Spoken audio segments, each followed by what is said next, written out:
Hi, and welcome to Creepy Crime Story, where the darkest truths aren't imagined, they're real. Chapel Hill, North Carolina, pre-dawn, March 5th, 2008. A neighborhood is jolted awake. A single shot, a woman's scream, then three more. Within minutes, a neighbor calls 911. By sunrise, the University of North Carolina is confronted with an irreversible loss. The victim was Eve Carson, just 22 years old, the student body president at UNC Chapel Hill, and a Rhodes Scholar finalist. She was someone who embodied promise, a young leader whose influence stretched from classrooms to community projects.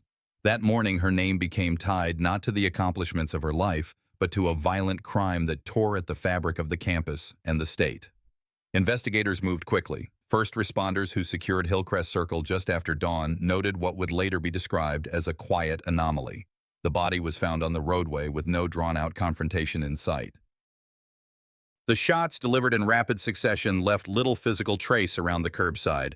That brevity was itself a clue. The homicide occurred here, but it did not begin here. The timeline formed within hours. Roommates last saw Eve studying at her home around 1:30 a.m. Digital records later confirmed her computer was active until 3:37 a.m. Less than 20 minutes later, around 3:55 a.m., her bank card was used at an ATM near University Mall in Chapel Hill. The withdrawal, $700, the maximum permitted for a single transaction. Surveillance cameras captured images linked to that withdrawal, images that investigators would soon release to the public. Within minutes of that ATM transaction, Eve's trajectory was already sealed. By 5 o'clock a.m., the call from Hillcrest reported the gunfire and the scream. Officers were on scene, establishing a perimeter, documenting ballistic evidence, and awaiting medical examiners to confirm what was already clear. For investigators, this first stage is always crucial. Every minute matters. Who had access to her car? Why was she forced to withdraw money? And why was she brought back to Hillcrest, a quiet street not far from campus? These were not rhetorical questions. They were the exact puzzles that would structure the case in the days ahead. In towns like Chapel Hill, a murder is not just another case file. It's a breach of trust in what was considered a safe community. And when the victim is a student leader like Eve, the questions resonate far beyond the police blotter. By the end of that first day, police had already charted three essential sites: her home on Friendly Lane, where her last online activity was recorded, the ATM location, where her card was used and her image captured, and Hillcrest Circle, where she was found. That geography would anchor the investigation. The challenge would be filling in the movements that connected those points. The anomalies stood out. No forced entry at her home, no signs of struggle inside. The victim's phone registered no activity after 3:37 a.m., no outgoing call, no 911.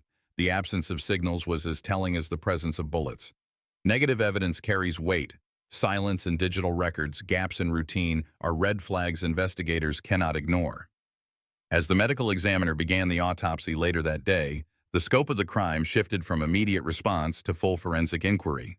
Law enforcement needed to answer the questions fast.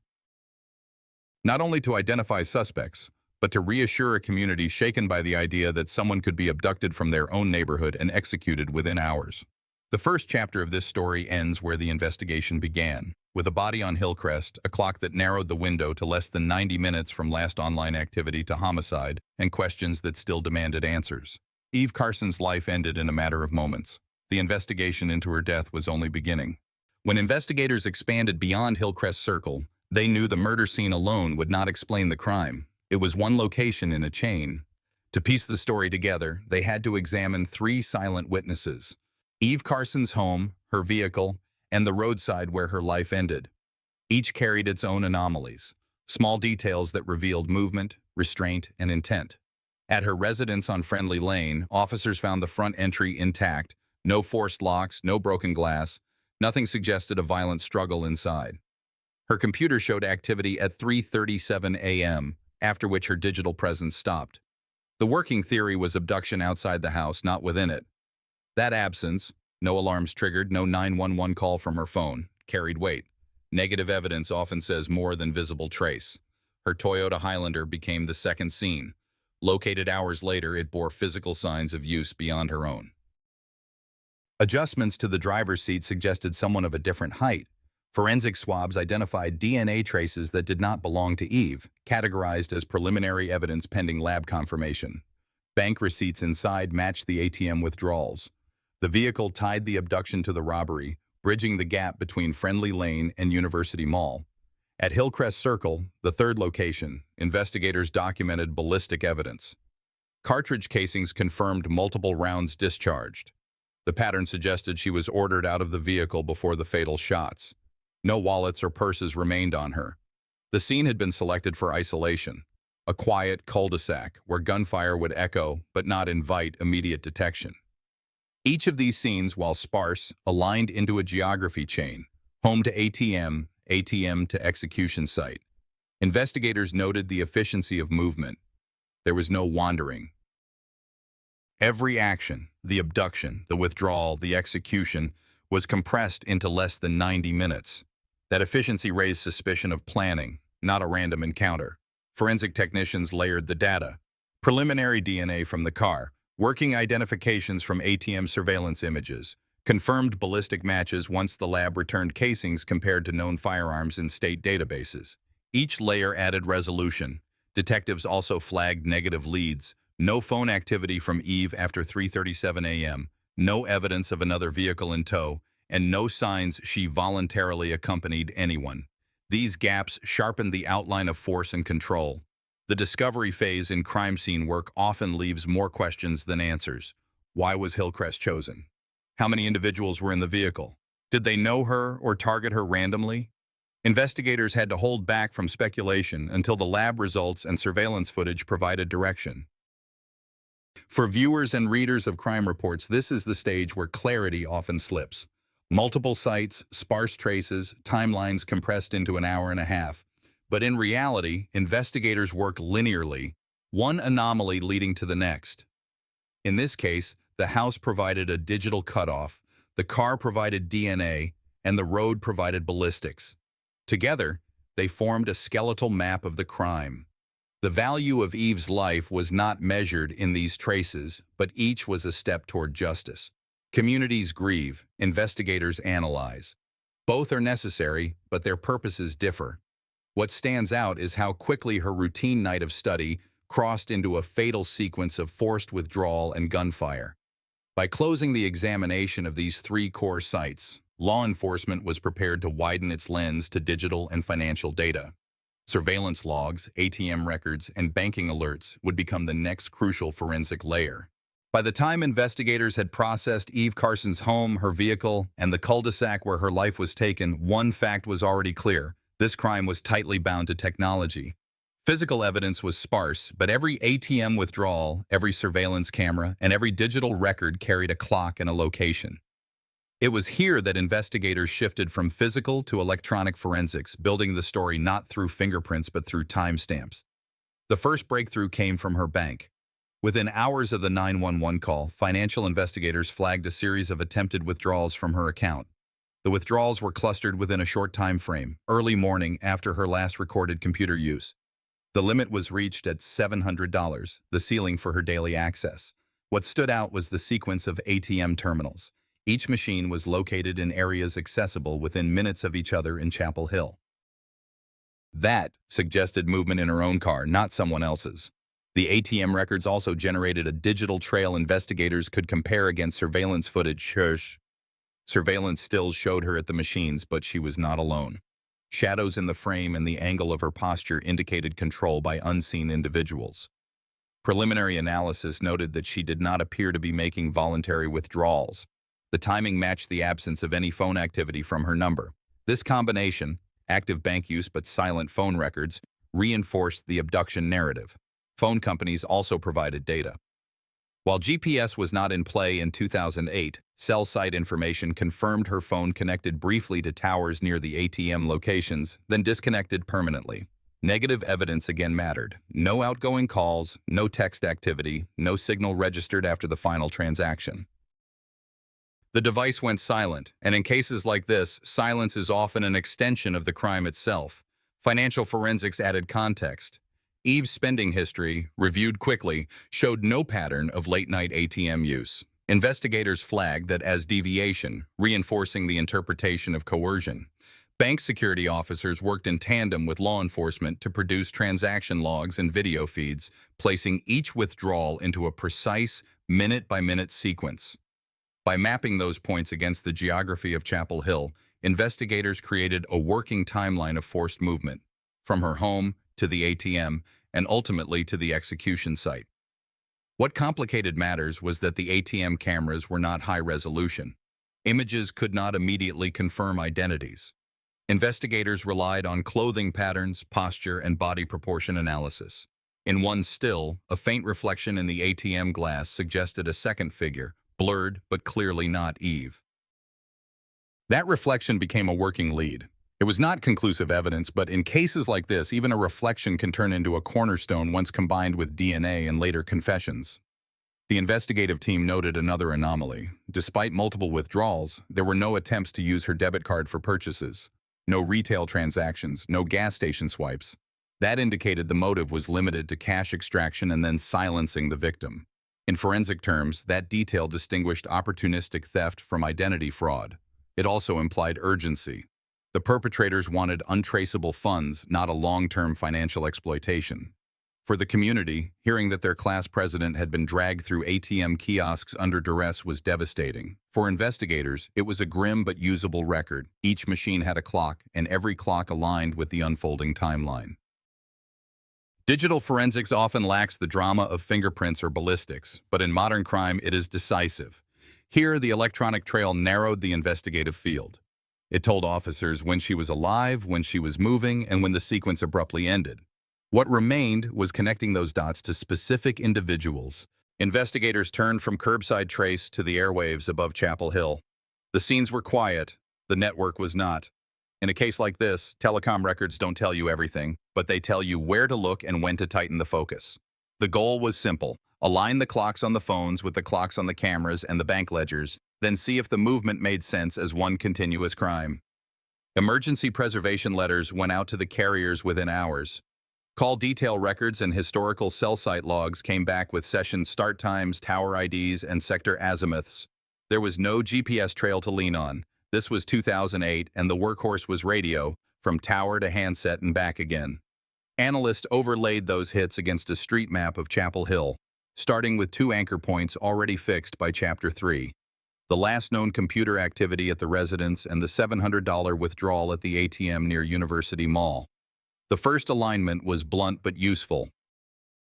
Eve's phone showed ordinary activity up to the early morning study window, then silence. No outgoing calls, no texts, no 911. That absence already noted mattered more once the towers began to speak. Around the window between the last keystroke and the ATM withdrawal, a different handset flagged through parallel leads registered on a sector whose coverage footprint included Friendly Lane.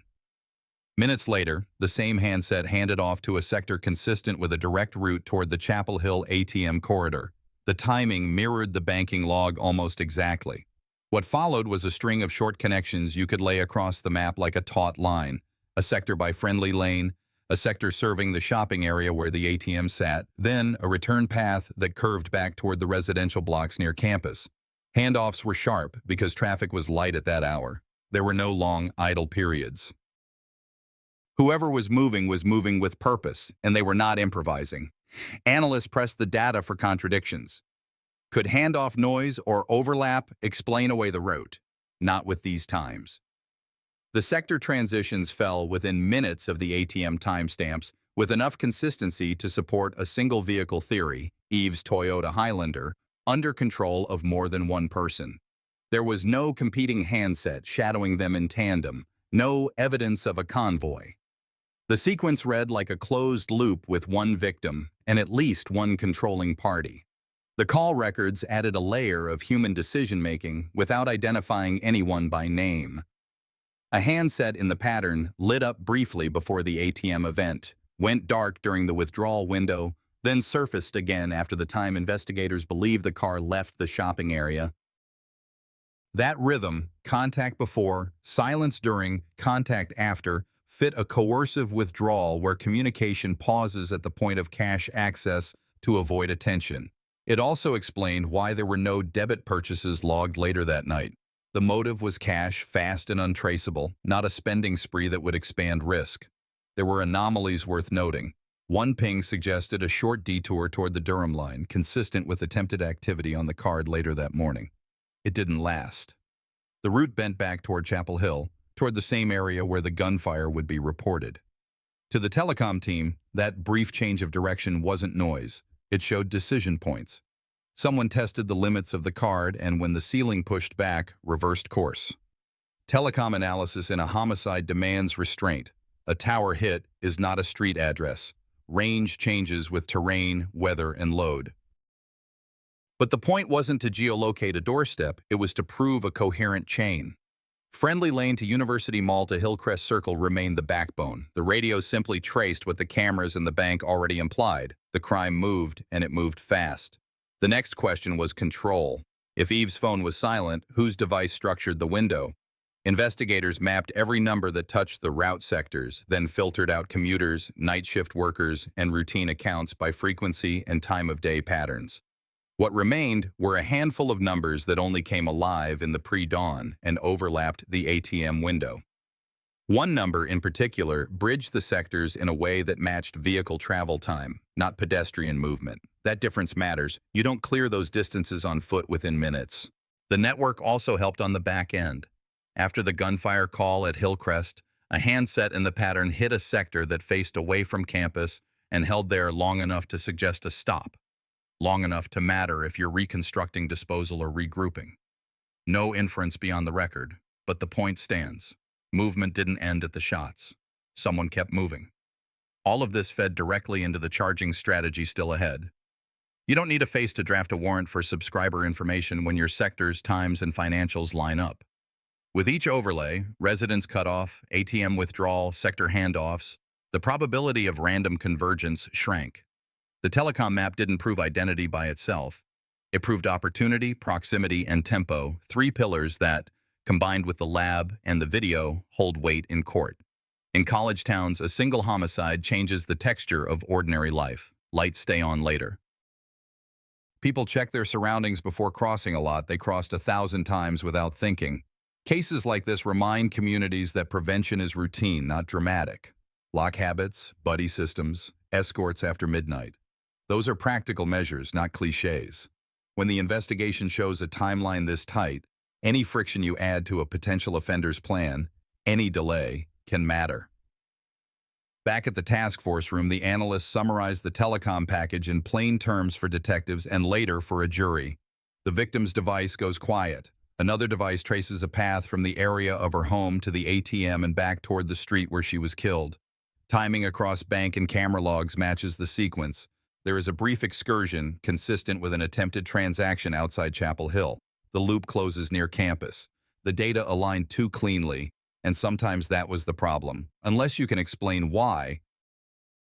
Here, there was an explanation. Forced movement in a single vehicle under the control of more than one person, with cash extraction as the motive and witness elimination as the endpoint. The cell site story, like most technical stories, needed one more anchor to avoid living only on charts: the car. Lab results from the Highlander's interior and the ballistic pattern at Hillcrest would decide whether the radios were describing the same night the evidence on the ground already knew. Those results were coming in. By the time the telecom map and ATM records were fully aligned, Chapel Hill detectives were no longer looking at an isolated robbery. They were looking at a layered crime that moved across neighborhoods, bank networks, and cellular grids, leaving behind a coherent but chilling sequence. What they needed now was legal traction, probable cause strong enough to carry warrants, subpoenas, and eventually indictments. The charging theory phase began in the conference rooms where local police met with Orange County prosecutors and federal partners. The crime was anchored in Chapel Hill, but its traces, ATM withdrawals, attempted transactions, and cell sector hits, crossed into Durham.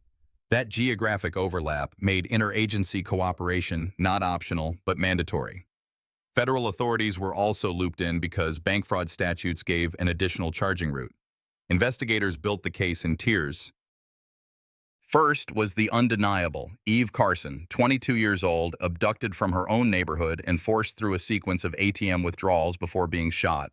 Her Toyota Highlander and her debit card were recovered, and her phone showed no further use after the early morning cutoff. That alone framed the homicide, the kidnapping, and the financial crimes. Next came the bridge to suspects. Surveillance footage at the ATMs was grainy, but enhancement yielded frames where clothing, stature, and partial facial features could be distinguished. Detectives paired those images with known offender databases. A working theory emerged. This was not random transient violence. At least one suspect had prior contact with law enforcement in Durham for property and weapons offenses. The connection tightened when subscriber information from the flagged handset matched an individual already in state files. The legal team weighed how to charge. A straight homicide case would center on Chapel Hill, but by building in the ATM transactions, prosecutors could demonstrate premeditation, interstate banking fraud, and aggravated kidnapping. Each element hardened the sentencing exposure and limited avenues for appeal. This strategy also meant that federal and state prosecutors could run parallel tracks, ensuring that even if one count failed, others remained intact. Witness development was part of the charging theory. Detectives canvassed neighborhoods not just for what people saw, but for what they didn't. No sounds of struggle at the Carson home, no forced entry marks on the door. That negative evidence supported the theory that Eve was taken under control quickly, minimizing noise. At the ATM site, staff working late at adjacent businesses recalled seeing a vehicle idling without lights around the time of the withdrawals. Their accounts, while preliminary, added circumstantial weight. A key procedural move was securing forensic warrants for both vehicles tied to the suspects once probable cause was built. Lab reports identified latent prints in Eve's Highlander that did not belong to her. DNA swabs on items left in the vehicle pointed to individuals who were already in the offender index. These confirmations elevated the case from working theory to evidentiary chain. Interagency meetings produced another advantage: resource pooling. The FBI's technical unit assisted with further enhancement of surveillance footage, and the Secret Service Electronic Crimes Task Force reviewed ATM machine logs for any additional anomalies. Their findings corroborated the local analysis: 3 withdrawal attempts, $700 total, decline after reaching limit, and no subsequent use of the card. The coordination showed a consistent story across systems, eliminating defense arguments about data error or misattributed accounts. Behind the legal strategy was a human reminder. Eve was not simply a name in a file. She was a high-achieving senior at UNC, engaged in community projects, a Rhodes Scholar candidate. That victimology mattered in 2 ways. It explained why her disappearance generated immediate urgency, and it countered any narrative that she lived a high-risk lifestyle. Prosecutors knew that jurors often anchor on who the victim was. Here, the facts were clear. This was a targeted crime of opportunity against someone with no connection to her attackers. The charging theory also needed to anticipate defense strategies. One likely claim was that the homicide was accidental or spontaneous. To counter that, prosecutors leaned on the sequence: forced ATM withdrawals, controlled movement across town, and execution-style gunfire.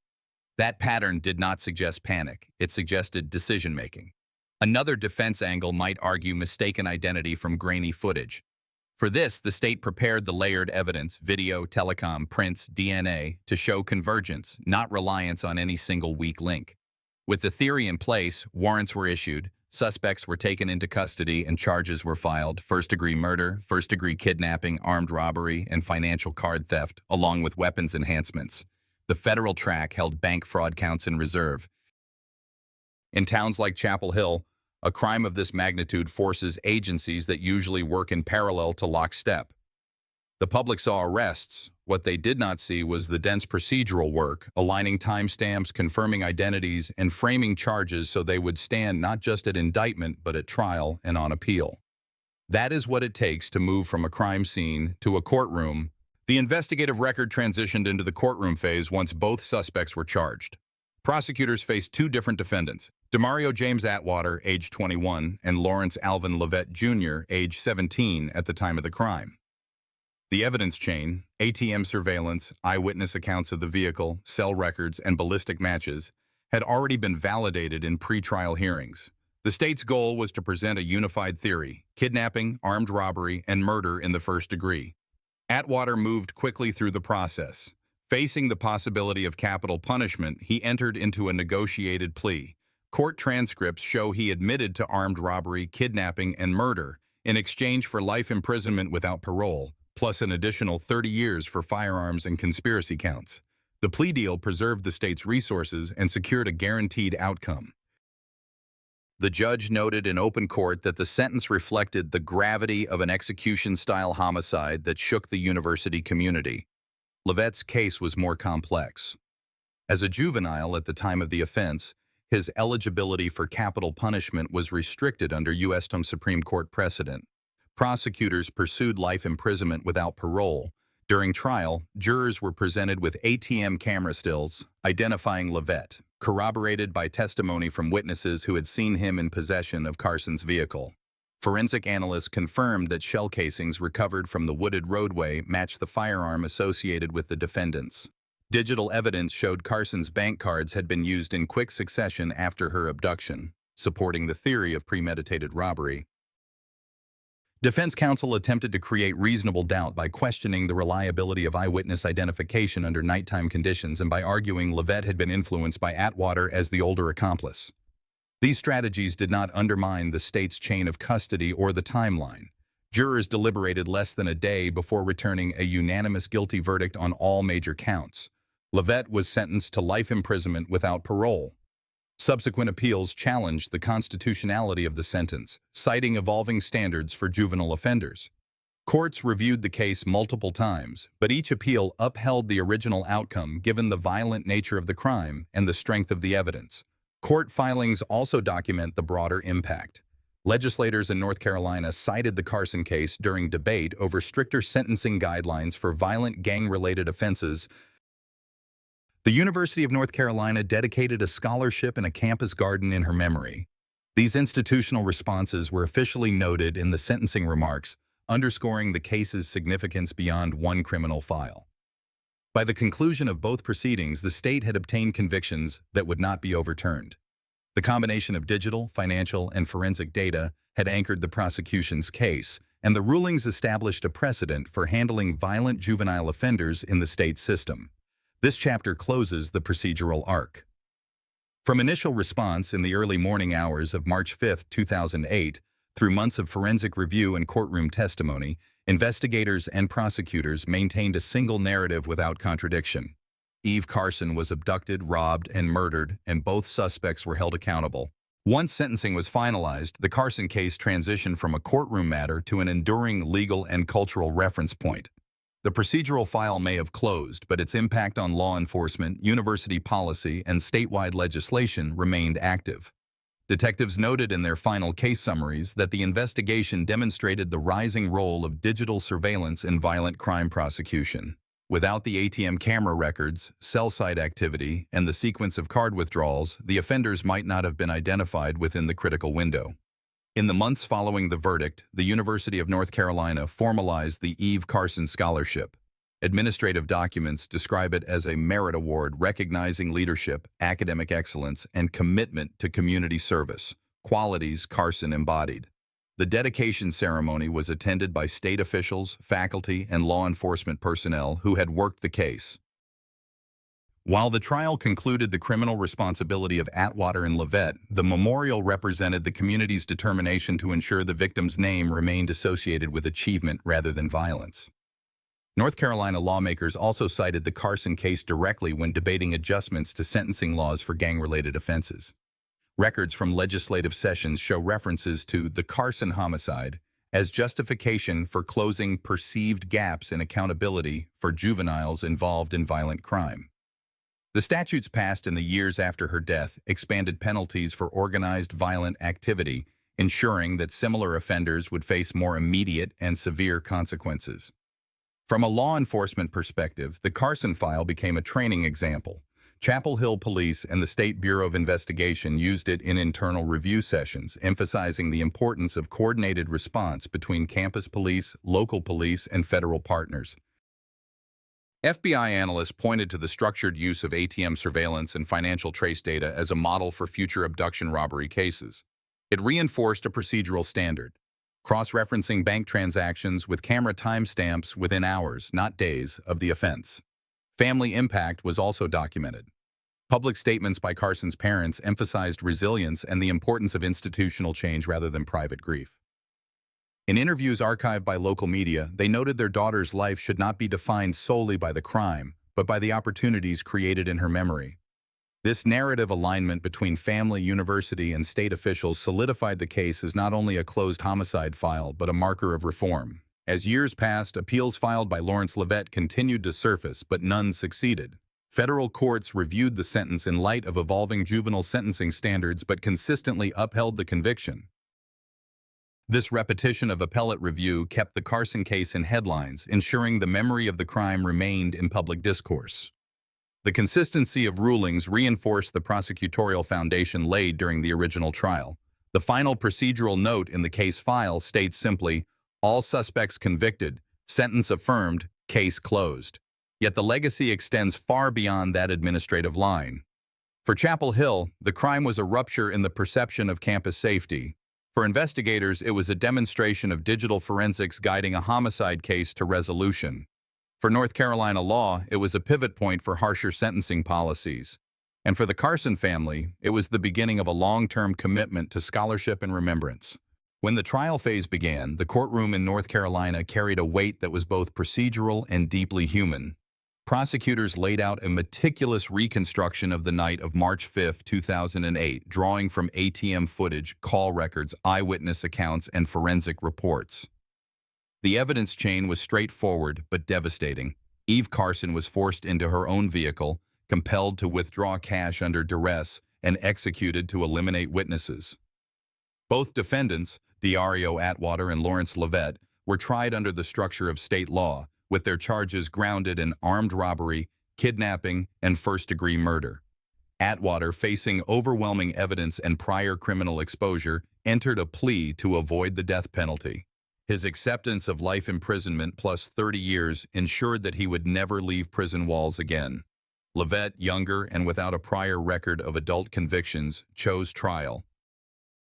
The jury heard the digital logs, the forensic match of shell casings, and testimony establishing his role.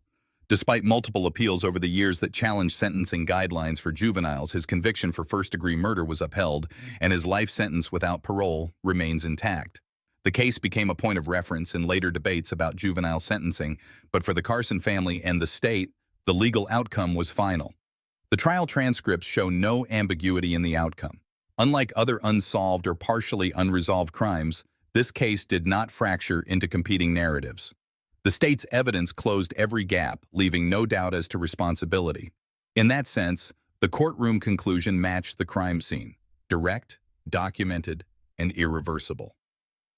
Beyond the legal outcome, the University of North Carolina and the Chapel Hill community worked to ensure that Eve's life was remembered for more than the violent way it was taken. A scholarship was established in her name, designed to support students with the same spirit of service and academic excellence she embodied. A memorial garden on campus became a quiet space where visitors could reflect on her legacy. In procedural terms, this was a closed case. In human terms, it carried a continuing presence, reminding the community of both the cost of violent crime and the responsibility of collective memory. The Carson case also spurred legislative review. In the wake of public outrage, North Carolina tightened statutes related to violent offenders with gang affiliations. Though legislation cannot undo harm, it illustrated how a single case could shift state-level policy. Eve Carson's death, therefore, stood at the intersection of personal tragedy, institutional response, and broader criminal justice reform. The end of the trial did not erase grief, but it clarified accountability. 2 perpetrators were identified, charged, convicted, and permanently removed from society. For investigators, prosecutors, and the Carson family, closure meant no more speculation, no more what-ifs. The evidence told a consistent story, the court verified it, and the sentences held. In the end, this case represents both the brutality and the precision of crime investigation. What began with a sudden disappearance in the early hours of March 5th led to a swift mobilization of digital forensics, physical evidence, and community support, and concluded with a final verdict. Eve Carson's life was cut short, but the system ensured that the men responsible were held to account. Both defendants are serving life sentences. Justice was delivered, and this crime remains a sobering marker of how quickly violence can alter the course of countless lives.